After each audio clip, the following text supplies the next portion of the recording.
avez échoué. N'andenge bo ça union sacrée wana. So ibo sisi union sacrée na bino parce que comme FCC prolongé, na cash prolongé et que ça union sacrée.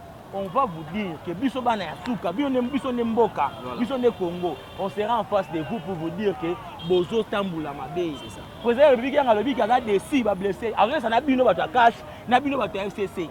Pourquoi que la ba FCC na bino ba cash. Voilà. En tout cas parlant de l'union sacrée, le pontif Yekuli. Tolingaki tokoma wana pona kotuna oboye. Président lobi azaki humilié, nde memi etina étape oyo ya union sacrée. Mais na union sacrée tozomona bato ya FCC na kati, tozomona pe bato ya cash na kati. On s'est dit, tozo karaté na kati ya coalition FCC cash sans Kabila. Apparemment Kabila ndaza isolé. En fait, le Rosolo Bahana sur le plan à forme parce que c'est la forme qui définit les fonds. C'est ça. Voilà, sur le plan à forme et que bon. Voilà. Parce que makam oyo il y a des débauchements, ba politique ba se débaucher ba ngombo ko bandi le te bandi na mobutu. Tout na on fait na Kabila.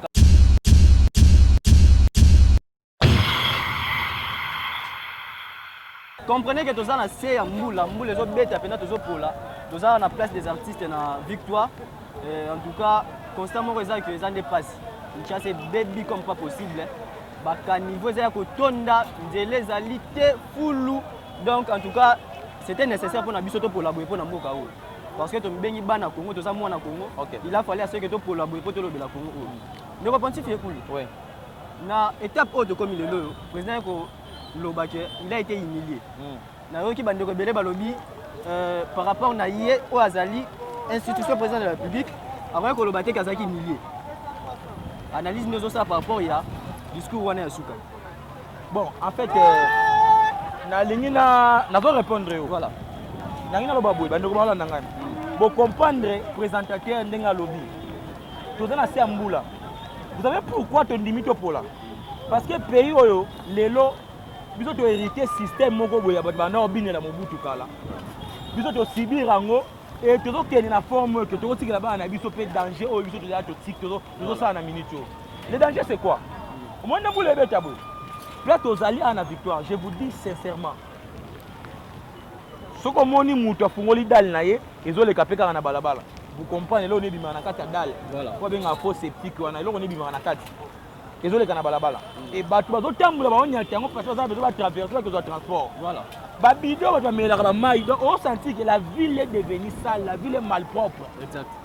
Et na forme wana to poni to ça émission na mfé ya mbula poto be mamboka voilà na répondre à question na yo on a kolba que to pola pona to ça est sentimenté exact to faut poto wana passe na mutema mboko za biso nyonso voilà to na photo tika ba na biso histoire une histoire cohérente c'est ça o yebi singai et puis c'est vrai mukonda mboka lobaki bongo mais na kati ya institution président de la République il y a l'identification des messieurs Etienne des messieurs Tshisekedi Tshilombo mais soki na kei ko solo la makambo ya mboka pona kolobela mukonzi na nga ndenga lobaki voilà il voulait dire tout simplement ceci étant que père de la nation il a été blessé donc c'est-à-dire que à supporter bandeko na mingi mais Batubi Mbeli Makas. Voilà. Mais moi je ne pense pas que Makambu, président de la République à Lobaki, voilà. Le corps de la première des institutions, à l'Obélika FCC.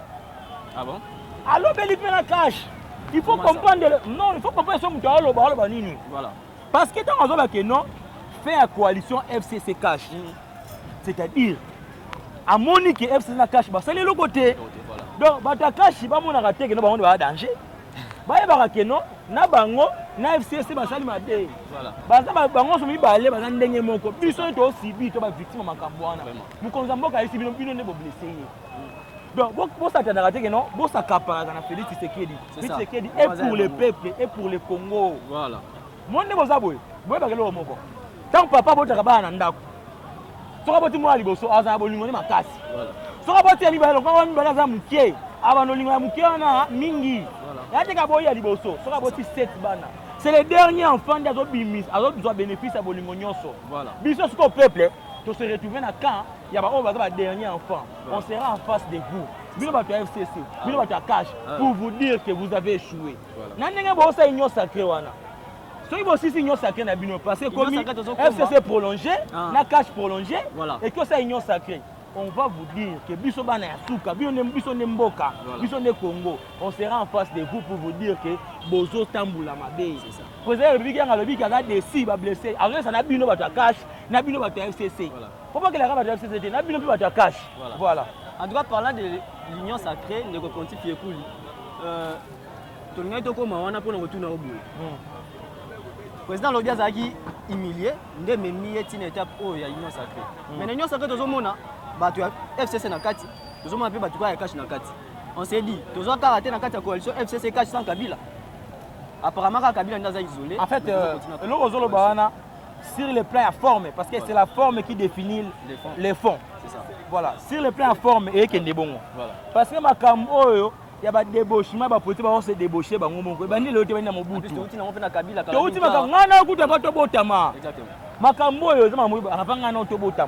y a des depuis Mobutu, depuis déjà Koutou, depuis la terre Lumumba, Makambo et Bandaka. Batumo ba okende côté moko pour na kozwa ba poste, ba se positionner, ba zo bosona ke non, ba utaka na couche à population. Je vous dis, na pesi un exemple, na quelle exemplarité. Papa, ce ko tangisi moi en classe bien té. Ata komi nani. Ba principe ya mamba classe ba na kolande partout. C'est ça. Alors simba kisi parce que la méritocratie té. Eza ndenge moko na bino. So nga za la kibino. J'allais démissionner. Et là, on y est ça là que non. Ndenge bozawana. Parce que le ministre intel comprend que vous êtes incompétent. Vous démissionnez. Parce que vous avez une cohérence ici quand on a ça à Moussala. Voilà. Vous avez vous faire passer l'institution président de la République le temps pour ça à Moussala bien. Oh, biso, tu as besoin à Moussala, tu as besoin de pragmatisme. Tout le monde est là, tu peux palper, tout se fait là, dans mon compte, tu peux essayer. De renouveler le mandat. Parce que ça a chance de renouveler la confiance. Ah oui. Confiance, souvent, la confiance se mérite. Nous continuons à travailler pour l'intérêt de Biso. Nous devons empêcher. Vous pouvez emprisonner les Timons à Moussa Nabino, à Moussa à peuple. C'est ça. Pour nous, il fallait éradiquer na Kashiwane Koufa. Voilà. Nous c'est-à-dire les Kashiwane Koufa ont payé un mobimba et une formulation sur la carte union sacrée. Et c'est un Koufa, un Koufa mobimba et une formulation sur la carte union sacrée. Maintenant, quand on a mouton, on a revendiqué poste pour avoir des députés, parce que ça a un bon rapport de force au niveau du Parlement. Tant qu'on va revendiquer pour avoir un Parlement, il y a un rapport de force. Mais alors, il y a quoi apporter Nini dans l'instance ou bien l'institution, c'est très important. Il y a une classe très importante la vie à Moutou. Si on a bien été, alors il y a des qui conduisent à la vie Mobimba. Exactement. Pour nous, bien été. Batuana FCC cash batangi classe bien té. Pour toi classe bien faut sunga famille na yo. Famille na yo biso Congo. Faut sunga biso té. FCC on ande na ba éminent professeur, FCC on ande tozana ba encadrer nyoso ba encadrer biso. Chaque pomolia, muta ko tanga minga za ba diplôme, na ba bien ko tanga bien. Voilà. Batangi bien té. Nga za ba poster batangi singa wana. Na FCC comme na cash. Mais na mona mbalo ba na TV, c'est ba principe sacro-saint. Voilà. Mingi batangi bien té. Ba sunga mboka té. Bino ndenge bozawana boyebisa biso bozo rapporter ni pour na pays. Voilà. Itolingi to simba ndeto palpe makambo oyo ya mboka. To simba yango te. Donc pona ngai coalition FCC cash za la tina te. Soki bango so bakena union sacrée na mona ba rapporter pour mukonzi le côté. Pona ngai mukonzi. Soki moi za bomine pe na cash yango. Abo mona cash yango. Oui, parce que union sacrée faut sa formulation mususu. Voilà. Voilà. En tout cas, merci beaucoup de Pontif Yekouli. Tozo chité déjà na la biso, ba pesa biso. Juste 30 minutes déjà de consommer. Mais tu as aussi un euro moko, tu comme na suka, tu libérer bon côté. Na nyoso auto solo lelo, rosengo pesa idée na yo. Comment tu réussis à prendre sortir na ito to ça na suka. Pour nous humanitaire de crise oyo ba bazo kanisa déjà. Technique nous devons saler là, pe maele nous ko pesa mo konzambo na minute pour que mboke za la sauver.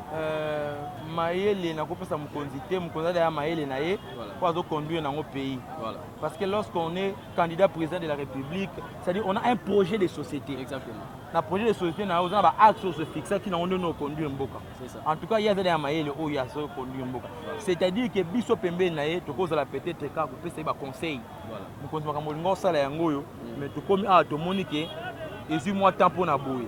Il me peut rester na ei nae na missionnaire aigle parce qu'on va me pose à la aigle. Exactement. Ako bon sa place boy. Voilà. Mais là on a ko senga na mukonzi ya Mboka. Ou bien ba conseiller ne ba wala ndangai. En tout cas s'il vous plaît. Conseiller à mon ensemble, ça a bien été démissionné auprès du chef. Ah oui. Le cas de cousin, on a classe bien, c'est le chef. Parce que, je vous dis sincèrement à Pomolia. En tout cas, ça qu'il tire à Congolais, non, écoutez, il y a ceci. Au moins, il y a 18 ans à Kabila. Là, on a un âge now. Vous avez dit 3 ans. Voilà, je suis 2 ans autour de ça. C'est-à-dire que dans le temps où tu n'as ni besoin de moutou, tu as danger, tu as besoin de moutou qui est liboso. C'est ça. C'est-à-dire que tu as besoin de combien d'individualité, tu as besoin de système ou bien régime de Kambabiso. Et puis ça porte dans le pays. C'est très important. Il y a ceux qui ont la place, on a conseillé. Matière, on doit maîtriser un moté. Il faut démissionner, papa. Exactement. Démissionner, c'est un mouton dans la cohérence, il y a une idée. Exactement.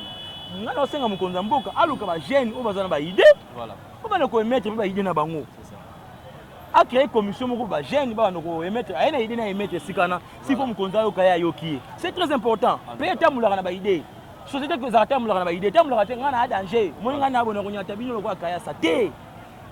Mutu zo ningo nyatana lelo lobi yoko nyate mabe ami commission le roi sende a tubi na lokolo ozui bibon. Voilà. Alors il faut arrêter ça. En tout cas. Voilà. Et là on a quoi yangwana. Les gens qui sont autour du chef aider les chefs. Soko mono kokate au démissionner. Voilà. Biso pepe to senga bino de loko wana. Émission soko mono mona ya Congo. C'est-à-dire ndolo makambo eza ba déshydraté na biso Congo. Exactement. On a besoin du chef. Mutu moko te na Congo a besoin ya kombo ya Kabila. Oh Félix a besoin de Félix Antoine Tshilombo a sali musala malamu. Ah bravo.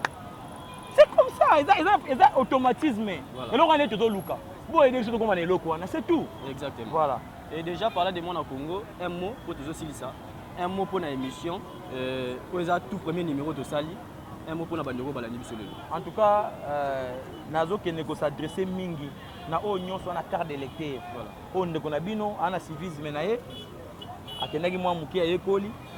Ayebi pe pour la congolaise anime émission mon na Congo c'est émission na bino numéro za affiché na bas écran et ça pour na bo apporter biso ba critique na bino en tout cas critique na onyo so apporter so pour mono ko finga biso fingi mais toza ande ba wumbu ya Congo ba pona makambo etali mboka ke bino pe ba konzo bo kolanda biso bo chance kolanda biso bo comprendre que non peuple azolela toko aider mukonza mboka ndenge nini voilà.